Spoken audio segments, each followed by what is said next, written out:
उसके बाद दूसरी चीज़ जो है वो उसका नाड़वा है, जिसे नेबल कॉर्ड भी कहते हैं। वो आपने इस तरह करना है कि वो नाड़वा देखना है, अगर तो ज़्यादा लंबा है तो आप उसको जो जिस्म है उसे तकरीबन 2 इंच नीचे से काट दें और किसी धागे से बांध कर उसे नीचे से काट दें और उसको टिंचर आयोडीन में डिप करें दिन में 2 से 3 दफ़ा। और दूसरी चीज़ ये है कि आप माँ और बच्चे को साथ ही रखें, बच्चे को अलहदा मत करें।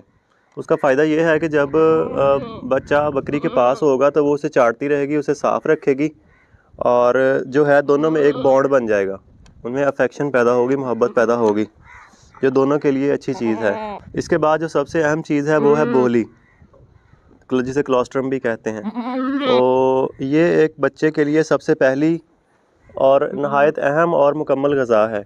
ये आप इसे ज़रूर दें और पैदाइश के 1 घंटे के अंदर अंदर आप इसे जो है वो लाजमी पिलाएं।